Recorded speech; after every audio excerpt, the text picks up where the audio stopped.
A gun buyback that forced law-abiding citizens to surrender their firearms in a nationwide roundup and meltdown of all semi-automatic firearms and pump-action rifles and shotguns. 640,000 ordinary conventional firearms confiscated and destroyed.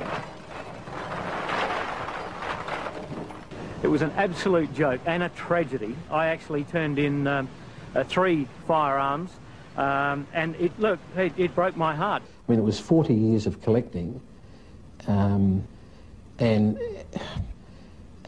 I can't say it any other way than that. I felt sick. I had to hand them in, because if I didn't, I was going to jail. There's no ifs or buts about that. By taking that gun away from me, they've stolen something from me.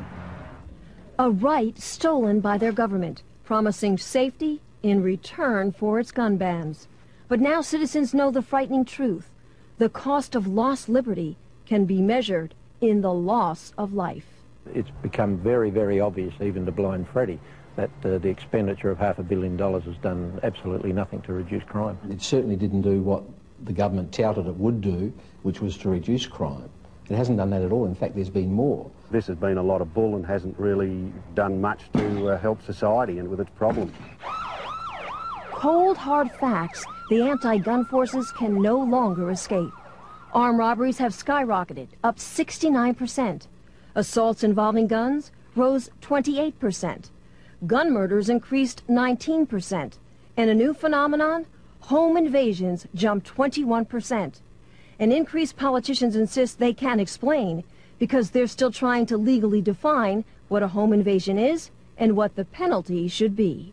Part of the difficulty is that there is no clear definition of home invasion in the law. Never cease to be amazed at the ingenuity of lawyers. If the politicians want a pay rise, boom, that's done in 20 minutes.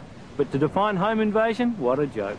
I have no trouble at all in defining what a home invasion is.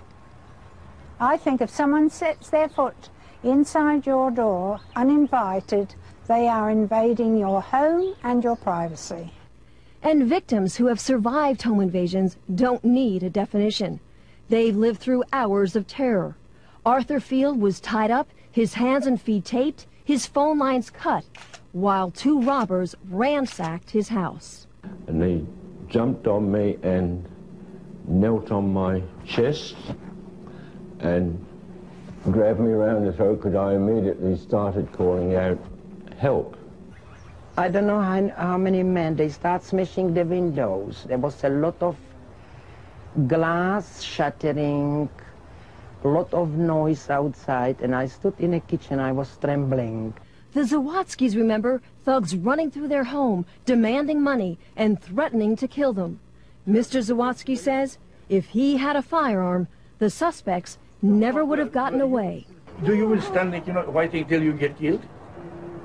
Or you will defend yourself? Tell me true, you will defend yourself.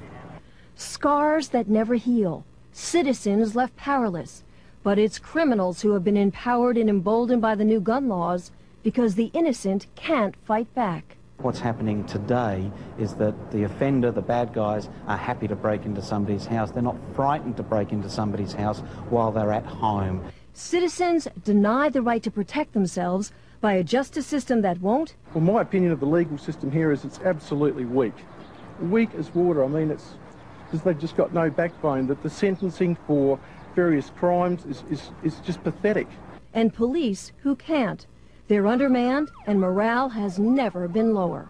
It's very bad at the moment. It's never been worse. Since 1993, we've had a real decrease in over 230 sworn police officers in this state. These policemen have joined the job, policewomen have joined the job to go out and do it, and they can't even attend at breaks or assaults because there's no vehicle to even get them there. I mean, that's just absolutely ridiculous. Gun laws that have backfired.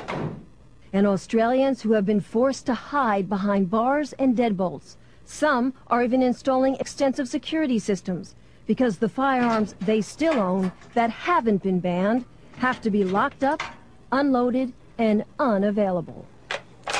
I mean, get real. If I have someone break in here, I've got to go get the bolt, get the rifle, find the ammunition somewhere else, put it all together, and then defend myself if this other person's got a firearm that's going to threaten my life. No way, it doesn't bloody add up. A political fraud, gun bans that haven't made a difference, and gun owners now struggling to stop a growing momentum against them. The people pushing the removal of guns from the Australian society are already saying that's only the first step, publicly, that's only the first step. Now we want the handguns, we want every other firearm. They're warning to Americans, don't think it can't happen to you. It can, and it already is. Unless you, as a firearms owner, get off your butt now and start to oppose those that want to take them off of you right here and now, I would say that within 5 to 10 years, the restrictions on gun owners in America will be similar to what happens in Australia. Don't trust your politicians. Get in there, keep on their backs. Be a member of the NRA, be a member of your local gun club.